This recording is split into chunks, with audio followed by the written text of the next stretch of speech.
Hey, how's everybody doing today? I'm Matt. This is Flatland Relics. Today we're going to put the A-833 4-speed back together. I've had some ups and downs throughout this build, and this will be a part 1 video because I have to order some more parts. And I didn't get everything done in time to make one video. Wanted to get something put together so I can post. And, just keep everything moving forward. So this will be part 1. This will be a really long segment, but we'll go through a lot of stuff, and then the part 2 will be a little bit shorter. All right. Here I am, just cleaning parts, using old gas. Works the best. I've tried all kinds of cleaners and new stuff, and none of it works like gas. Just make sure you don't splatter it in your eyes or your mouth. When I sent my tail housing and my main case out to the machinist to get cleaned up, I did not send out this front bearing retainer part. So that's why I'm stuck cleaning it by hand. And if you notice, when I painted everything, I forgot to paint that. This had a lot of lettering and grooves and little places for grease and grime and just street grime to really hang on. So it took a while to clean this. Took longer than I thought, just like everything else. But I eventually got it down to bare metal, and it looked really good after that.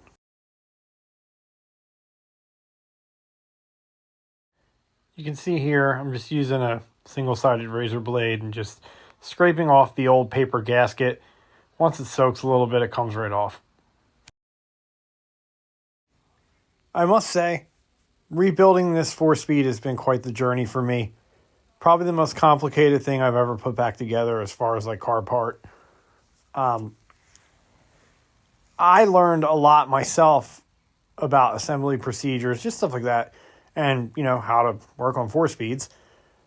I'm sure there are other videos out there where it's a professional mechanic. He's able to put it back together quickly and easily and, show you all kinds of tricks. But I will say one thing. As usual, what you will see is I have real life problems putting this back together. I have actual things that don't work out correctly, and I have to stop and order parts and, things that I didn't expect to happen. Even right here, while I'm painting this bearing retainer, I realized I should have did the very bottom machined edge, and I didn't. But anyway, so this is the book I use. It's from Pass On. You can order it. Great book. That's Zeke. That's my cat. One of many cats that I have. So here I took all those internal roller bearings and I separated them, counted them out to the proper amounts, put 4 trays together, spaced out my washers on the cardboard, as you can see, and it made doing this a lot easier because you don't have to really think. What I learned while doing this is once you get a full circle of rollers, if they're all in there straight and they're all in there good, then you don't really even have to count them. You can count them if you think something's wrong, but you don't really have to count them because they only fit the amount that fit in there, and that's the right number. So I'm using the assembly goo that I got from Brewers. I've never used anything different, so I can't really say it worked really good or not. But for what I was doing, it worked really good. So there you go. I also got that, I forget what they call that tool. You basically, it's just a piece of pipe, but it's the exact size you need to slide it in and run the bearings around and be able to move that back and forth. It's like an arbor tool or something, I think.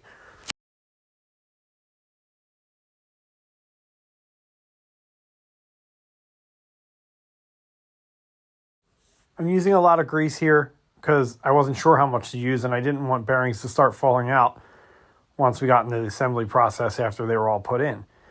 So that is one of the key things that they do mention in the book. Use a lot of grease. Assembly goo, whatever you want to call it. To me, it's just green grease, but yeah, assembly goo.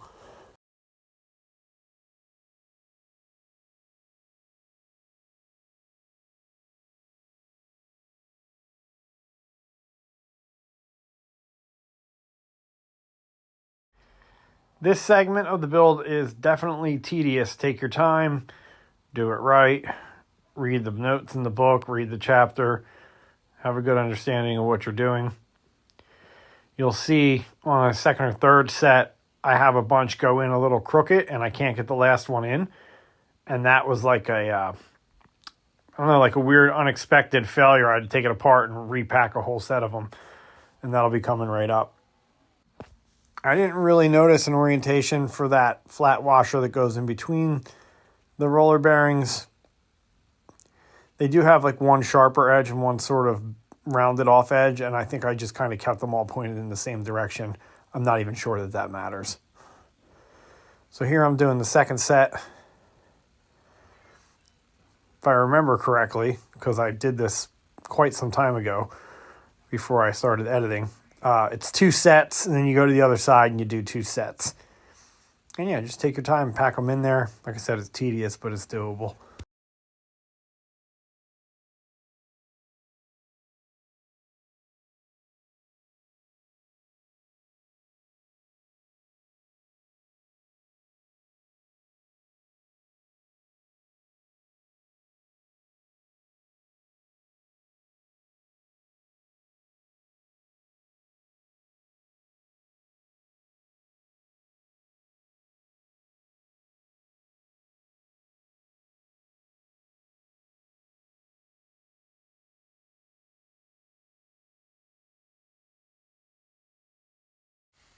Here I'm adding the thrust washer on, and those 2 little prongs you see sticking out of the side of the thrust washer, those will hold on to the housing later on. I put a nice wad of grease on there to hold everything together, but the arbor tool, I believe, is still holding that washer in place. Here I'm just using a little scraper tool to get a good amount of grease in there.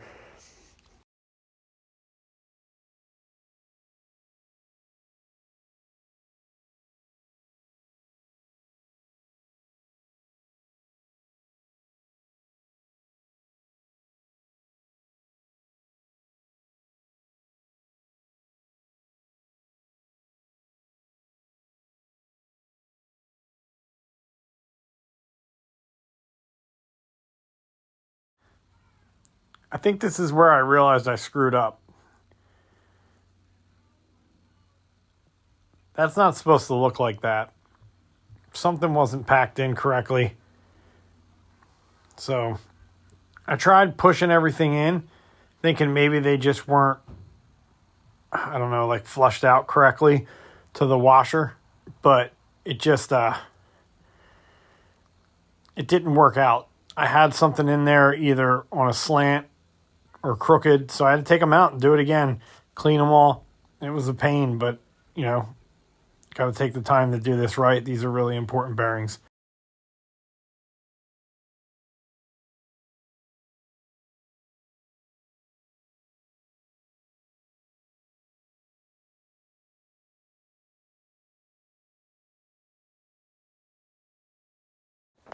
This is precisely what I was talking about earlier. I mean, I'm sure there's guys that'll build these and they'll edit the video and nothing ever goes wrong and everything's perfect and, you know, everything goes together first try. That never happens for me.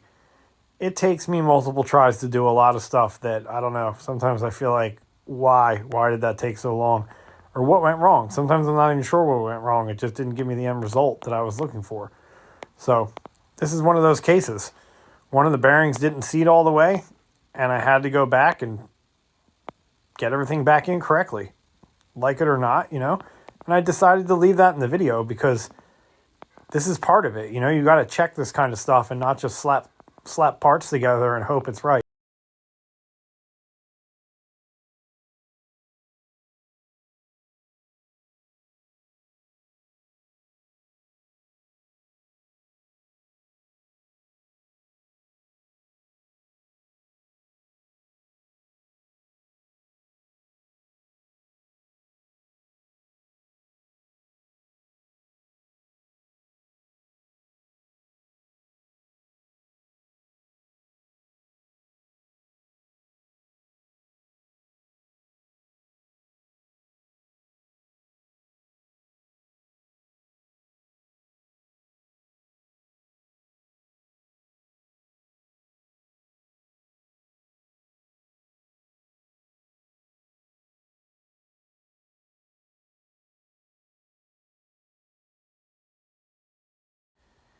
You can see me wiping down each individual roller bearing, making sure that I'm not packing that bearing back in there with a piece of dirt on it, because I feel like that would cause a lot of problems later on.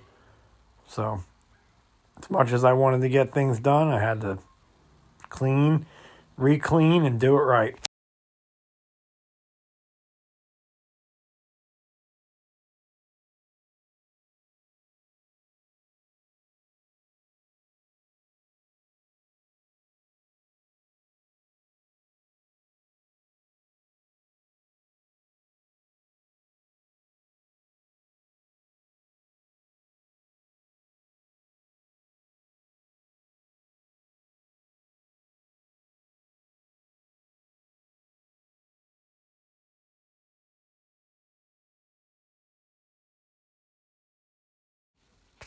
That's the other thrust bearing. It's got the same prongs that stick out, just like the other one that I already put on. There you go. They're both on, and they need to be on each end like that. Excuse me.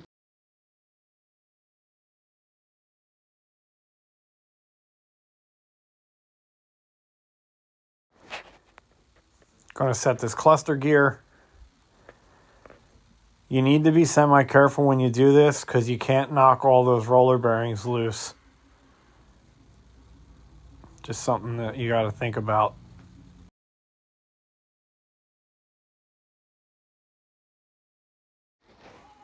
So that's just a 80 grit emery or 100 grit emery. And I'm just sanding the synchro seat for the synchro ring. That way it like, what do we call it? It seats nicely. And it's not too smooth. You don't want it too smooth. You read about that in the Pass On book. It'll tell you when and where to do that.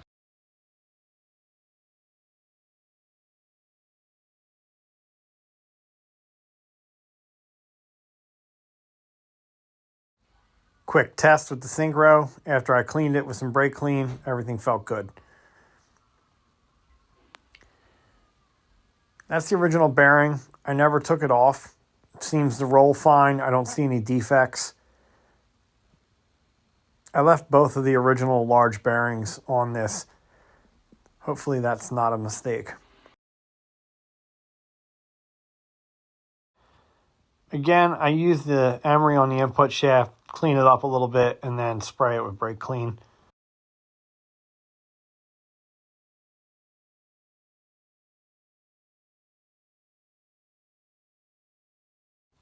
Some of these video parts look a little out of sequence here, or maybe my memory's just a little fuzzy. But that's the cluster gear, and I have it sitting kind of low, and I don't have the shaft through there yet. And then looks like I go in the setting the input shaft first. This is the bearing that has to go in from the back. I can't remember if it's the 307 or 308. The book will tell you how to set each one according to which one you have. It does require a snap ring. Make sure you get that on. And just as a quick note, you're going to see me go through it with these snap rings because I don't have the proper snap ring tool. That one went on way easier than all of the other ones on the entire transmission.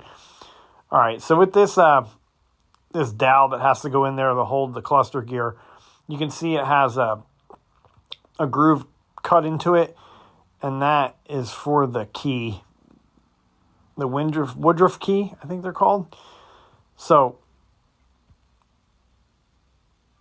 what I did here is I lifted the cluster gear and kept things semi-aligned while I sent that dowel in. I forget what that dowel is called. It basically holds the cluster gear in to the location. It locates the cluster gear in the main case. So I had to lift the cluster gear up. That way I could get that big dowel into the back. So what I do is kind of just take a tool and use it to align the cluster gear with that hole right below the input shaft. But you also kind of have to spin the gear of the input shaft and get it to seat at the same time. Like the gear teeth have to mesh. So that's something that you're going to have fun doing, especially the first time around. I'll know how to do it next time for sure. But yeah, right here. So I use this little pry bar to hold the front of the cluster gear close to where it needs to be. And then I was able to hammer in that long dowel, no problem. And remember, line up where your Woodruff key goes before you start sending that home. Because once it's in, you're not going to be able to spin it. All right? You'll be able to spin the cluster gear, but not that long dowel. As you're seating that long dowel, I think it's the cluster gear arbor, I forget what it's called, you see that piece of pipe come out the front.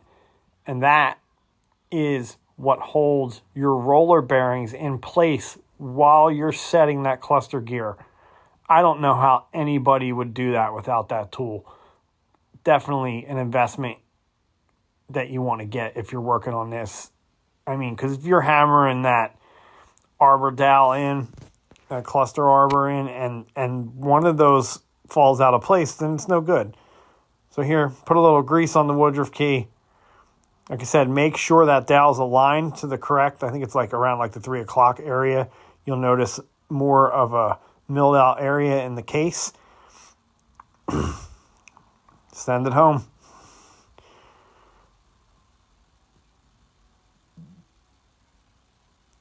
There you go. I set it just a hair under flush and it worked out pretty good. And there you go. Input shaft and the cluster gear.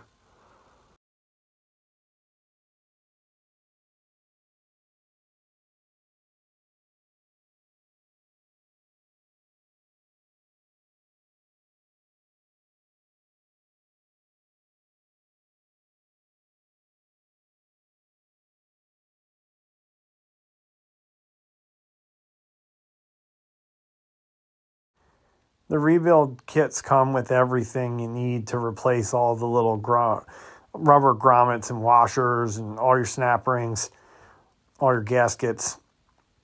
I think I got my rebuild kit from Pass On, and then I ordered some odds and end parts like speedometer gear and a couple little things that were kind of roached on mine. I got them from Brewers. You know, the usual suspects.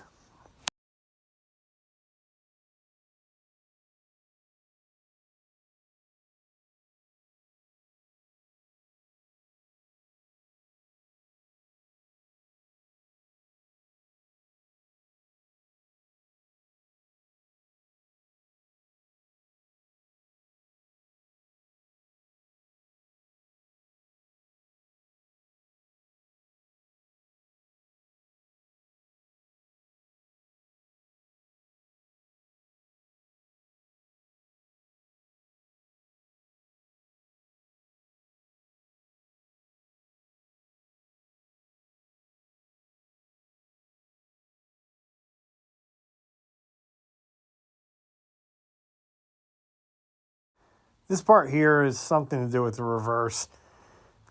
It grabs the groove in the reverse slider. Grease that on the way in. That way that rubber washer that I replaced a moment ago actually stays seated correctly and slides through the milled hole. And there's the reverse gear. Excuse me. That area that's milled in behind the teeth has to go towards the back. And that part I just put in, that catches it. So there's another Woodruff key. This is another one of those like long dowels or arbor or whatever it's called. Sorry, I'm horrible with part names. Same thing as last time. Line up where your Woodruff key needs to go. And this went a lot easier. I was able to just use my hand and get everything to kind of center out correctly.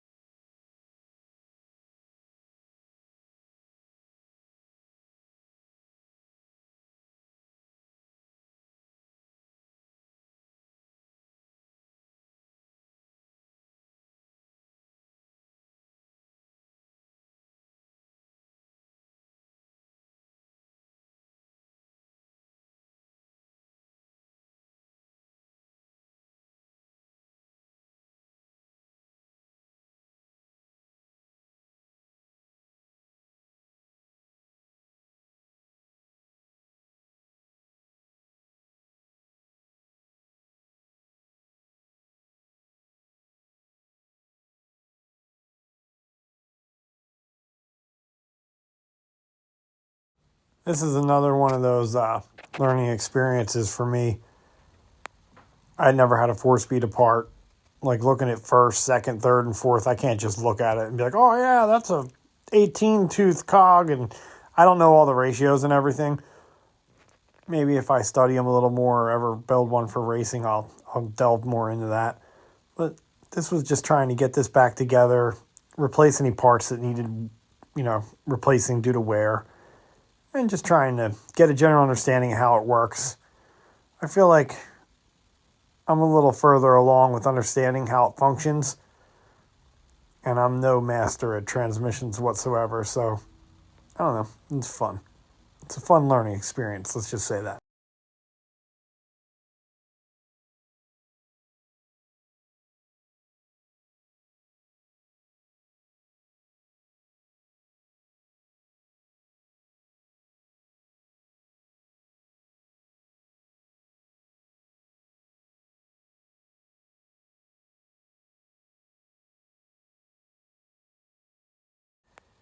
Coming up, you're going to watch me use all different types of snap ring pliers to try and get these snap rings on. And all I'm going to say is they're not the right ones. You need the spreader ones. They're not pliers, they're spreaders. And they need to have like flat, like two prongs that look like two flathead screwdrivers. Like as you can see, the round ones, they don't work with that.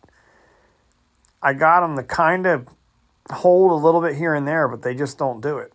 So, not having the proper tool, I did decide to go and get me a Harbor Freight couple dollar pair of needle nose and try and mill it down and make my own spreaders.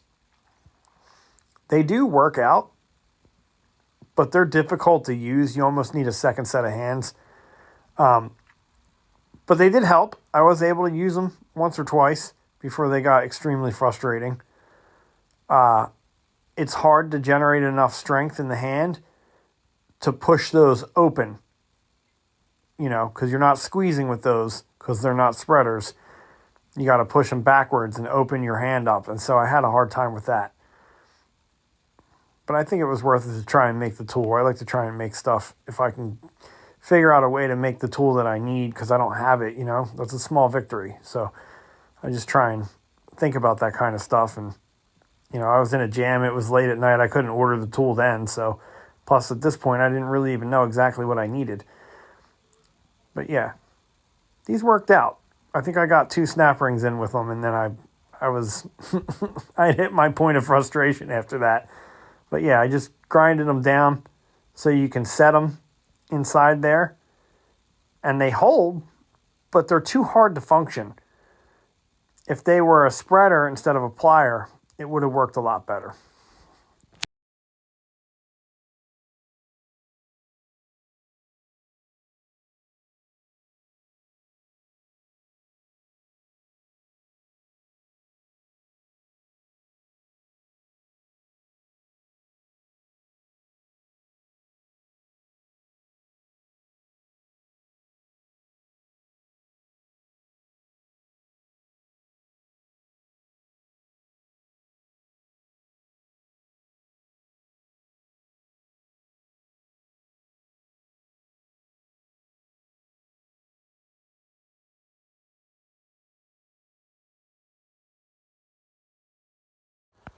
All of this struggle, 100% of this struggle that you're watching right here is due to having the wrong tool.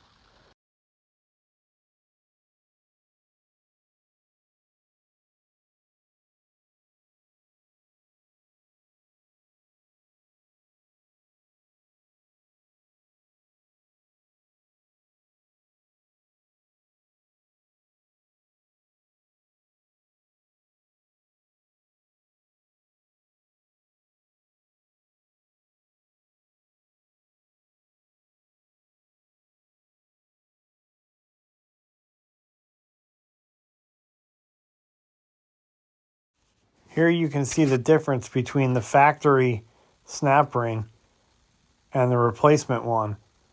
The factory one actually has a wider chunk taken out of it. The angles are about the same, but it's got like another 1/8 of an inch cut out of it. I was a little stressed out doing this. I didn't want my main shaft to fall over. It didn't have a ton of strength in the jaws on the vise. I didn't want to have to replace those gears because they're all in pretty good shape. So I was very careful to try and just... I'm actually just hammering this snap ring on little by little. And eventually it seats. I forget exactly what I did to get it to seat, but it was pretty janky. Again, I should have just got the right snap ring tools, but instead I decided to fight this for 2 hours in the shop.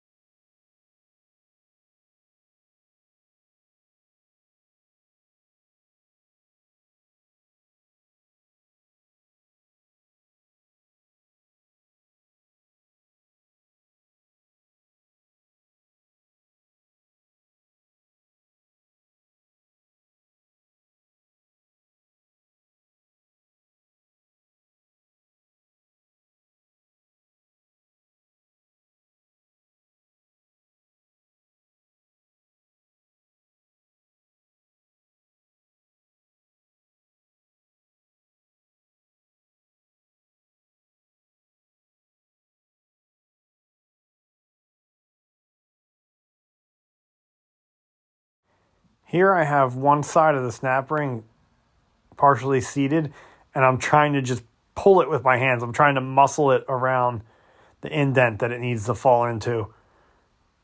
Yeah, like I said, this is not the way to do this. Can it be done? Sure. But why? Why do it like that? Learn from me. Get the right snap ring pliers.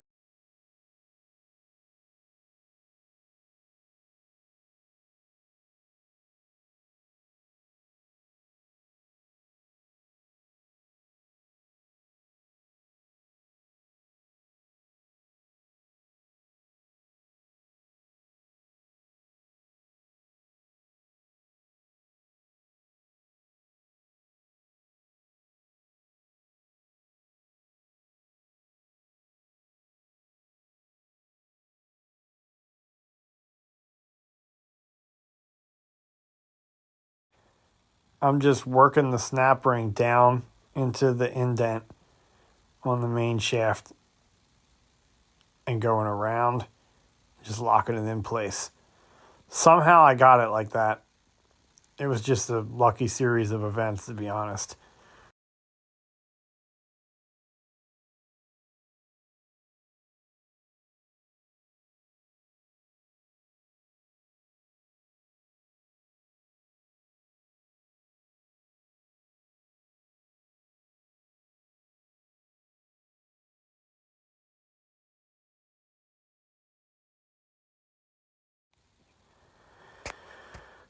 This is that cover for the breather. I guess if you don't put this in, the transmission's going to leak constantly when you're running. There's a couple tabs in there. You just kind of have to set it in. I want to say mine stayed on the machined ring right there by my right hand just a little bit. And I didn't realize that was properly seated. So I kind of go back and forth a little bit, working on that, trying to make sure it's in correctly. I didn't want to get out the tail housing all put back together with the main shaft in there and then turn around and be like, oh, that's not right. I got to go back and take this all out again. So it's kind of hard to see, but yeah, it sits right on top. See that right there? It sits right there. And this tool is already paid for itself almost, just in convenience. That's made for that tail bushing. It fits it exactly.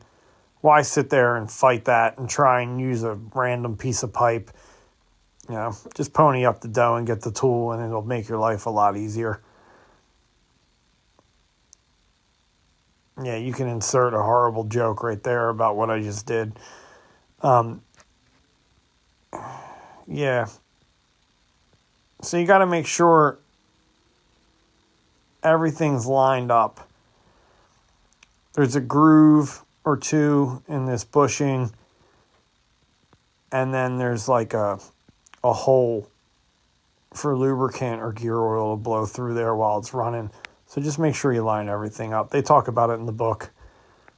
I think there's a groove in the tail housing, and that hole in the bushing has to line up with the groove. You'll see it. It makes sense once you look at it.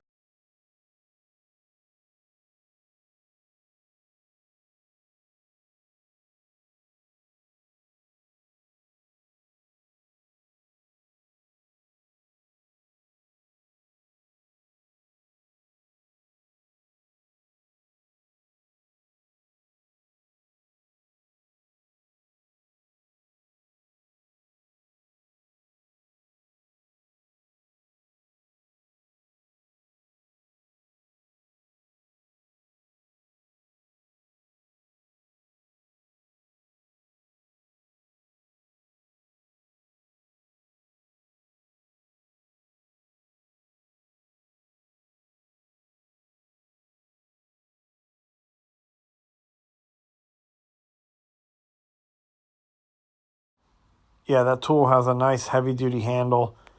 And when you buy it, it has 4 different screw-on sized drivers. And it's for like the whole family of Mopar transmissions. So, yeah, definitely worth it. If you think you'll work on more than just your car, get all the bits, and then you have them, and they're nice to have, you know? Or if somebody just needs to borrow one, you got one somebody can use. I had to switch over to the bigger ball peen hammer. Eventually got that seated. It didn't struggle going in. You just got to make sure you got it all the way and seat it all the way. So just take your time and do it right.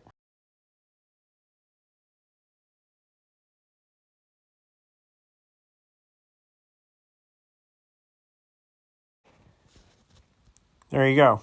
There's the hole in the bushing with the groove in the tail housing. Those have to align or you will not get proper oiling. There's the face that goes against the main case. See those 2 large notches? Those are for this final snap ring that holds in the main shaft and all the gears. You'll notice me working with that to set the snap ring coming up here soon.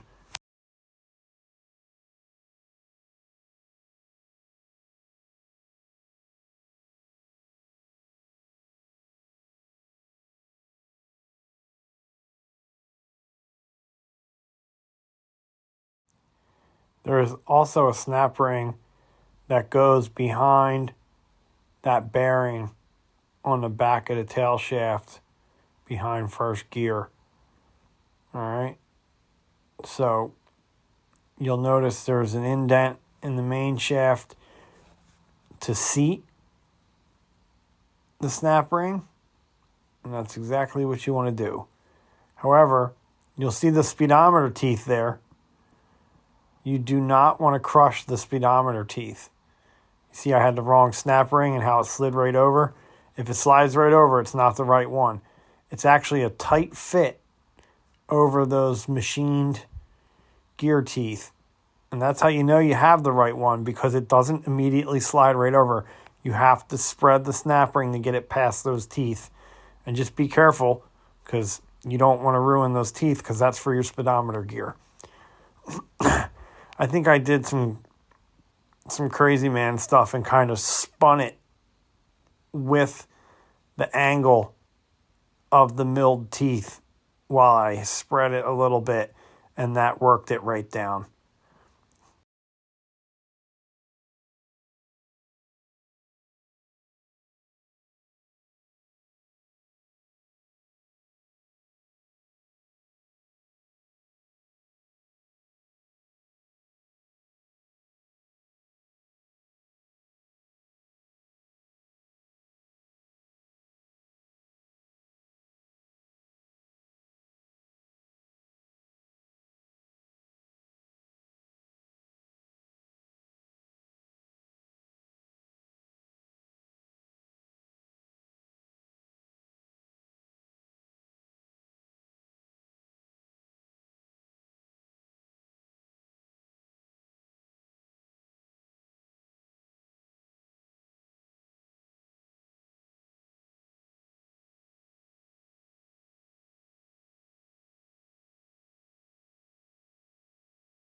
Have I already mentioned that if I had the right snap ring tool, this would have went a lot easier?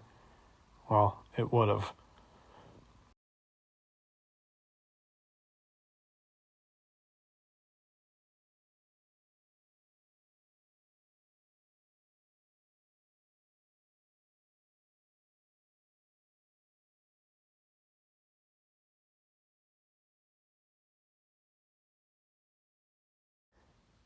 So once you get it down to those teeth on the main shaft, you definitely want to spread the ring a little bit, get it past those teeth. Like I said, I kind of do like a little spiraling and kind of like corkscrew it down on the same angle with the teeth, and that did work. But you really want to just spread it wide enough that it bypasses and goes right past them.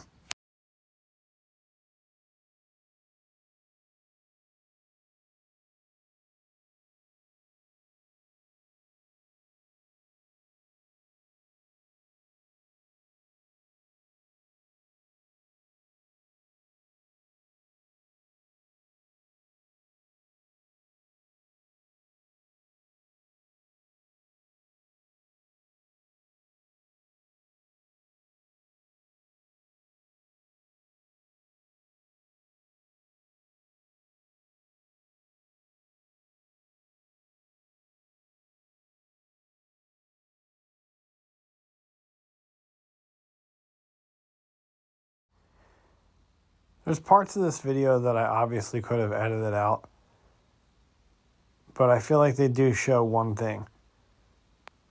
Not everything happens as quickly as you think it does. You have to have the patience to sit here and deal with this stuff. I looked for the proper tool for this goddamn snap rings, I don't know, once or twice. And since I wasn't really sure what I was looking for, it was kind of hard to find it.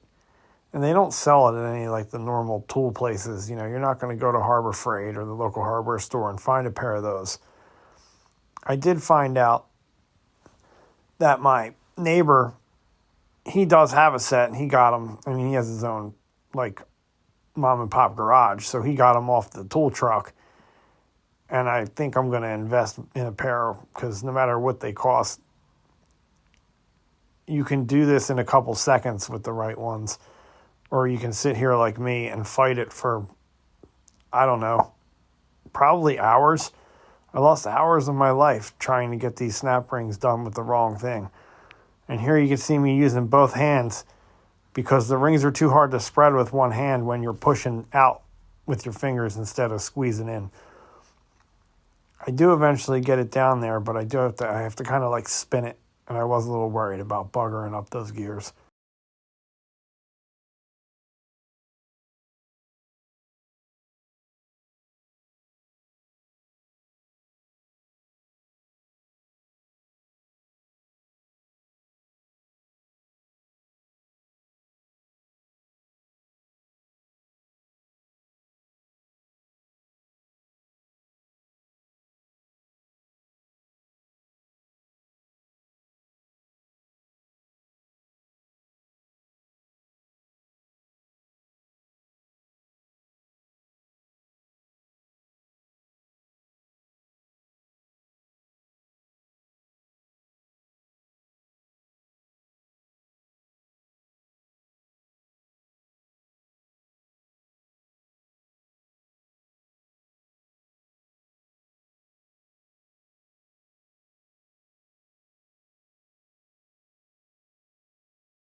I am very gently using a center punch on an angle to try and walk that ring down.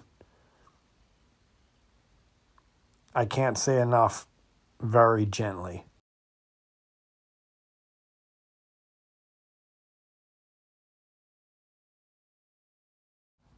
There you go. Now you can see it's over the teeth and it's sitting on a little bit of an angle. I was afraid to let go of the main shaft. I didn't want it to fall. I was really shook that I was going to knock that over and break some teeth off some gears that are perfectly fine. But yeah, kind of distorted it a little bit, but I didn't permanently bend it. I was able to spread it out enough to kind of slide it and work it down.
Somehow that debauchery got the snap ring down past the speedometer gears. Yeah, don't ask. I don't know. Some kind of bizarre wizardry went on right there, and it worked. Definitely not the way you want to do that, but it's one way that you can do it if you're in a jam. I can only imagine somebody that actually builds 4-speeds for a living watching this video just for shits and giggles and basically screaming at their phone at this point. Because, like I said, that's not the way you want to do that, but if you have to, you can.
And here's a close-up so you can see that the teeth stayed good. You don't want to bugger them up. And there you go. Snap ring seated completely, holding the bearing in.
you want to kind of set this main shaft in with even pressure. I tried to get slick and slide the tail housing down onto it. That didn't really work. So good old fashioned hammering did it though.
I'm just using a beater block, which is the handle of my wire brush. I didn't want to bugger up the end of that main shaft because that has to seat into the back of the input shaft later on. So let's keep that looking nice, all right? All right, thanks.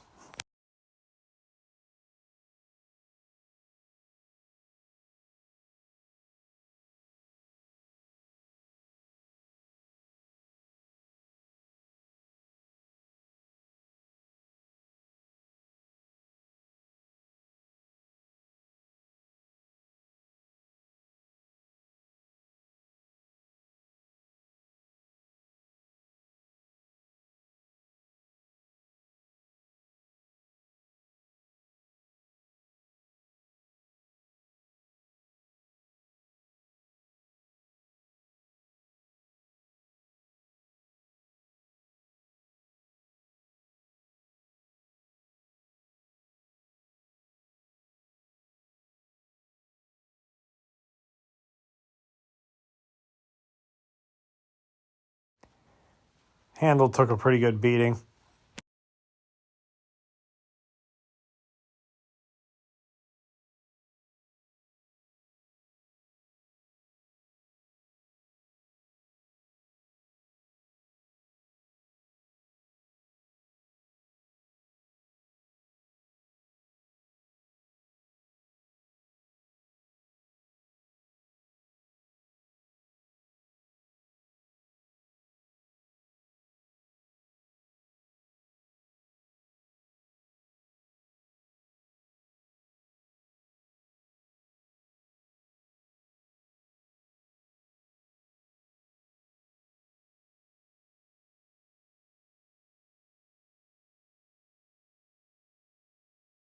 In the Pass On book, he has a tool idea for this, like a piece of pipe that you flatten out and you put it over the prongs on this giant snap ring.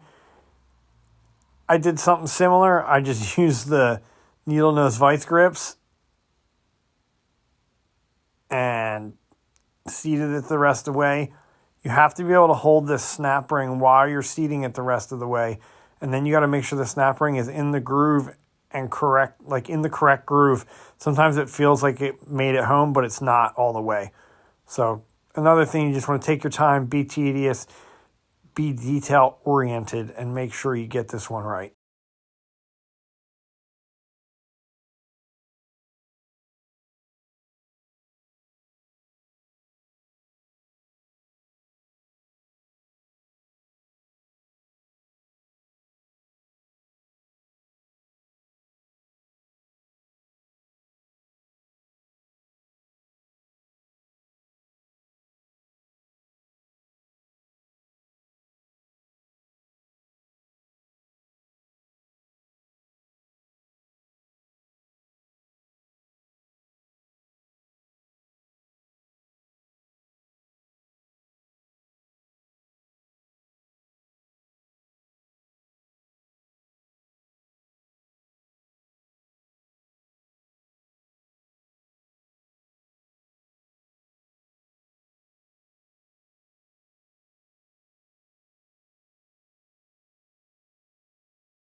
So here's the up close and personal shot.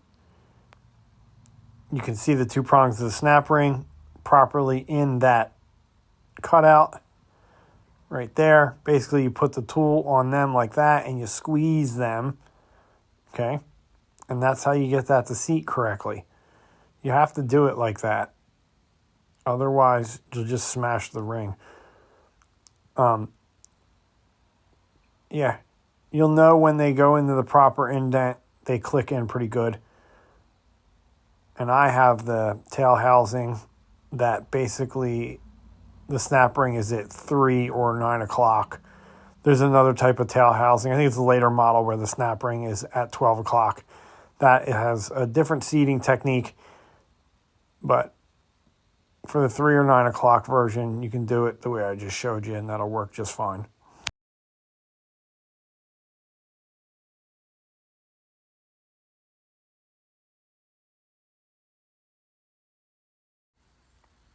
Doing the side cover.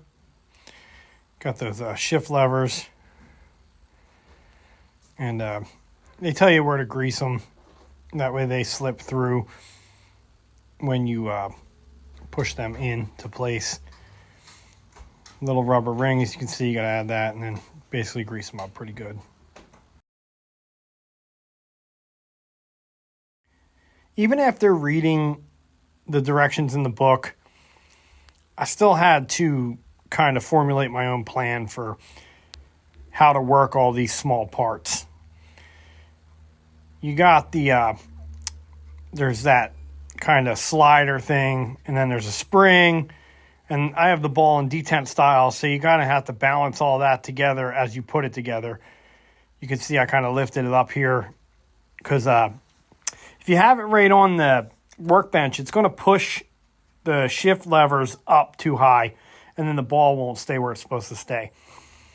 You'll see what I mean. And you absolutely need to make sure you put that spring in there when you do this. That's an important part, and I guess people sometimes overlook that, but you need it in there.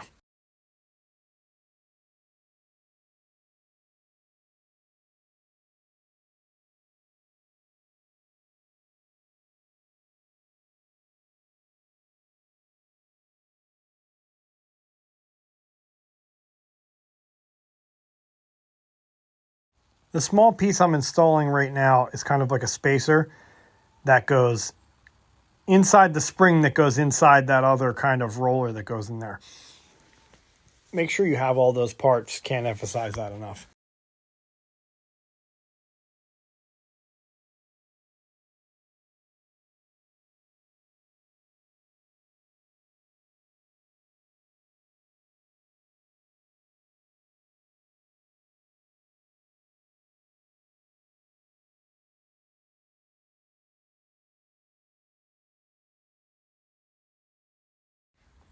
If I remember correctly, you need to have both shift levers in the middle detent and have the ball on each side.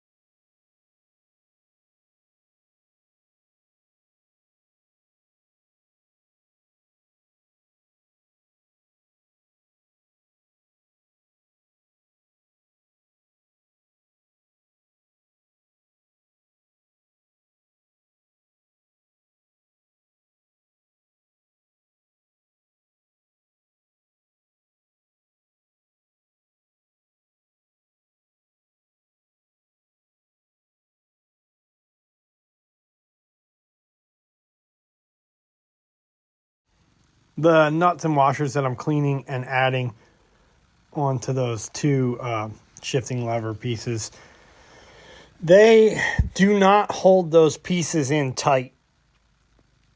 I'm just putting them back onto the threads. They're more for the shifting stuff outside the cover plate. I'm just adding them back on. But if you pick all that up and let it slide from underneath, then it'll pop right out. There's the finish. You can see.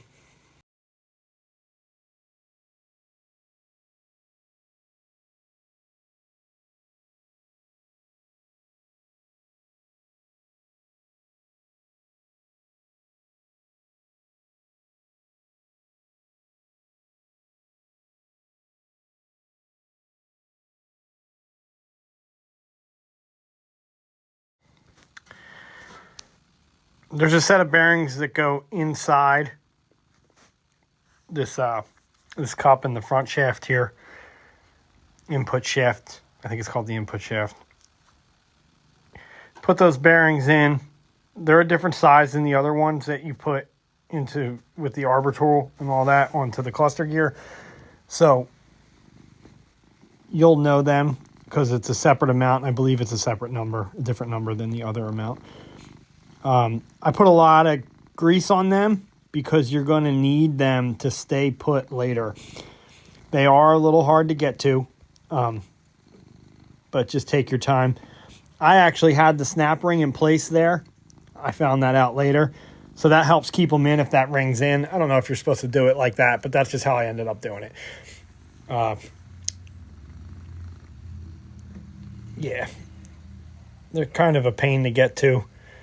And you definitely want to put a lot of grease to hold them, a lot of assembly goo.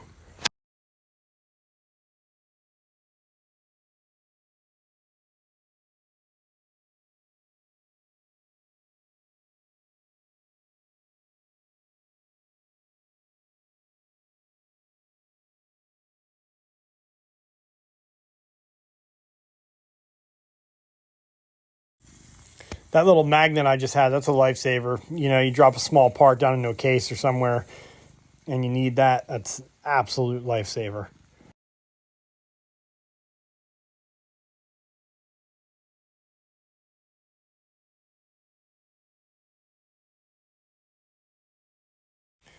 For me, it was easier to put my hand into the main case the same way every time and spin the input shaft. That way I was repeating the same hand technique and I could just feel where the bearing needed to go. For me, that was easier.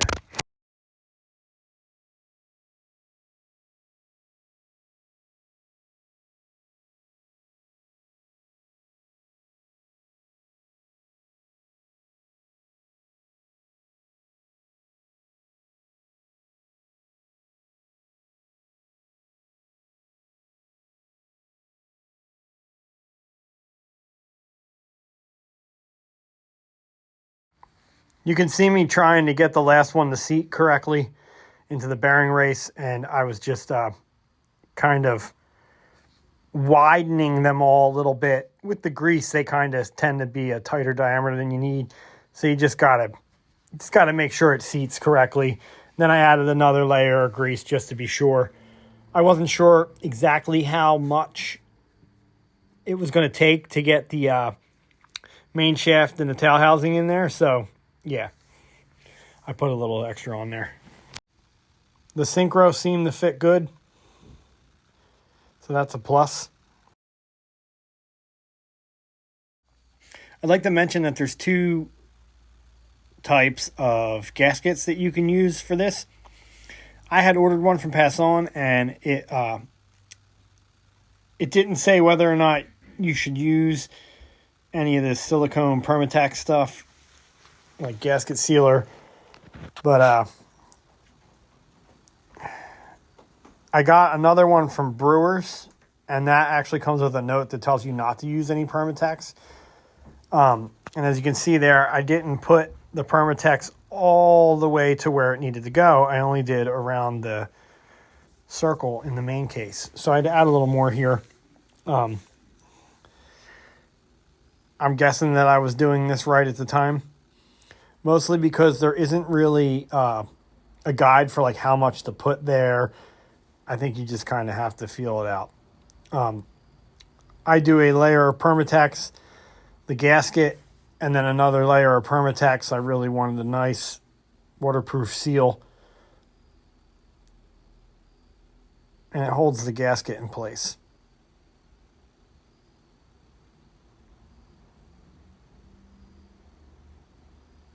So yeah, try and keep that clean. Try and not have too much excess. You know, just enough. You know how you say, yeah, just enough.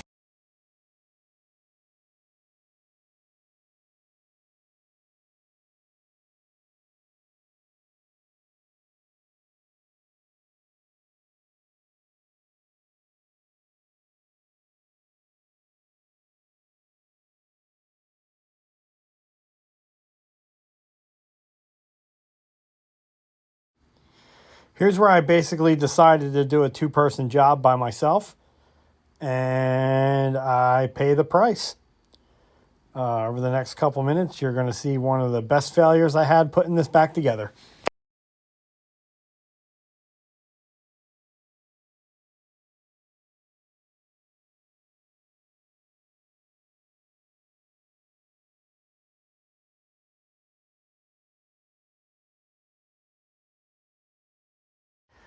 I guess it helps when you set this to have that reverse lever kind of thrown a little bit back.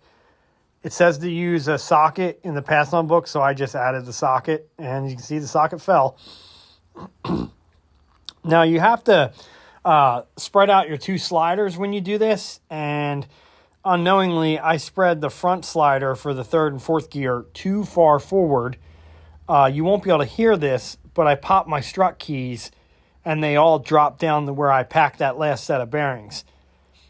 This is a issue. This is something that's going to happen. You got to know not to slide that too far, and I had it set too far forward. And mostly because I was messing with everything too much, trying to do a two-person job by myself, like a hard-headed person that I am. It cost me that gasket. It takes too long. The Permatex dries on me. It sets too much for me to get a good seal, and I end up having to stop and take this apart. Once the strut keys fell down and I heard them drop, I knew I had messed something up. I wasn't even sure how to put them back in, so after I did that, I had to do more research on how to put those back together. It wasn't difficult, but I didn't know how to do it, so I had to keep searching for the answers.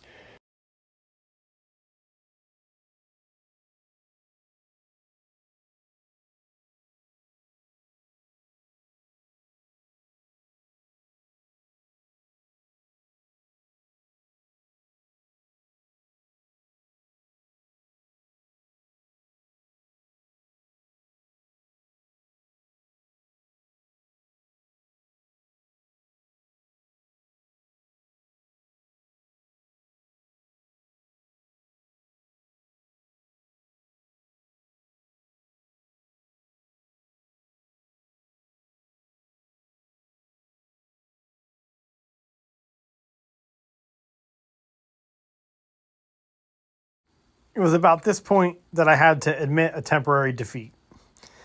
As you can see here, the Permatex kind of started to set. By the time I researched how to fix the strut keys and put that back together, there was no hope. So, that was a really good lesson.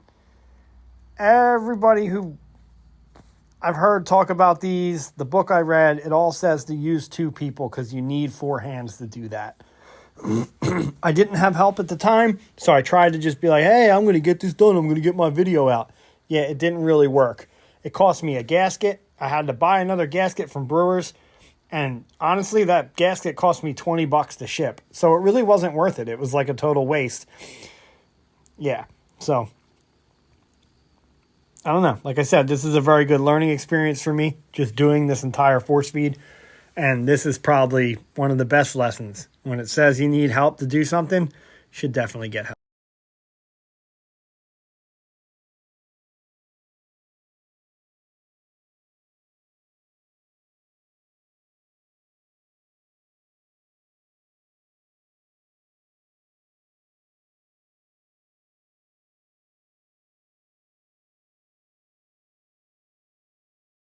All right, back at it another day. I have a paper towel, and it's got a fair amount of acetone on it. I had a feeling that the acetone would break down the Permatex pretty easy, and it did. It's being very careful to not get a bunch of debris inside. I'm sure the gears would chew it up, but after all this cleaning and work, why mess it up by being sloppy now, you know? So yeah, do a little scraping, and then I wipe everything down with acetone, and it definitely seemed to break that down real quick. Worked pretty good.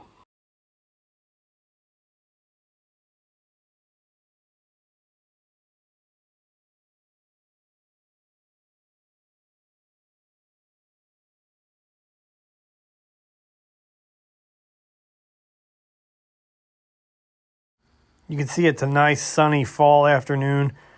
Still got good temperatures in my neck of the woods, so I'm trying to get as much done before it gets really cold. Heat in my shop during the winter is kind of an issue. It's drafty. It's pretty cold. It's not very well insulated, so you know the deal. The day I did have help, we got that main shaft in the matter of minutes. That's my neighbor, Greg. Say hi to Greg. He was very helpful in getting that together. He was pretty happy for me that we managed to get it back together. So, all in all, this was a good accomplishment. Excuse me. I went to set the tail housing bolts. I believe there's 6 or 7 of them. Might be 6, might be 7. Not 100% sure. And I noticed some of them didn't want to thread down all the way.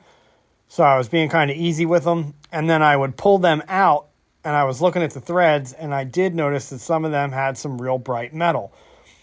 So I'm not exactly sure if that's just from not putting the bolt in the same hole that it was in originally, or if there's just a little debris in there. I did thread chase them after that, and I'm not going to lie, it took me over 20 minutes to get these bolts back in correctly, and it just took way longer than I thought. I did eventually get them all in, got them torqued to spec, and you'll see that right here.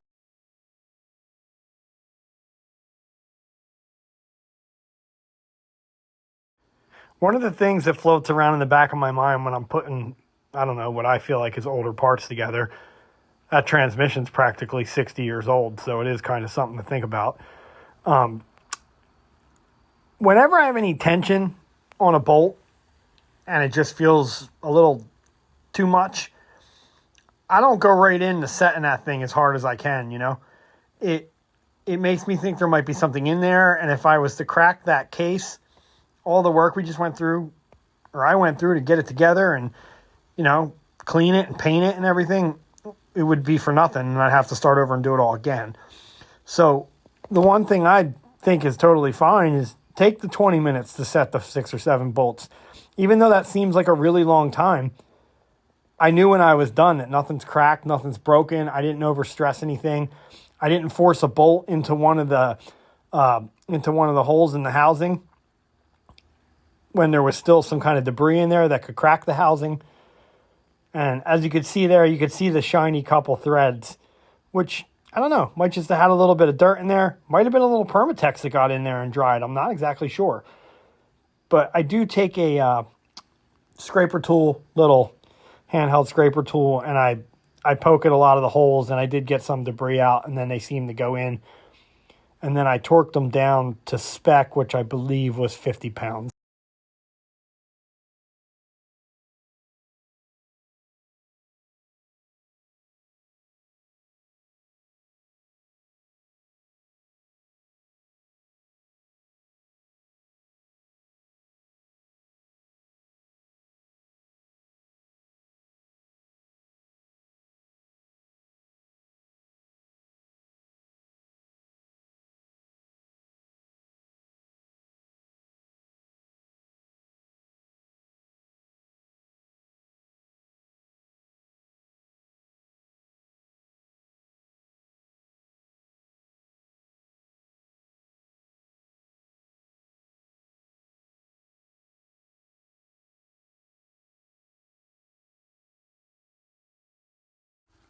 So this video is winding down from here, and if you made it this far, thanks.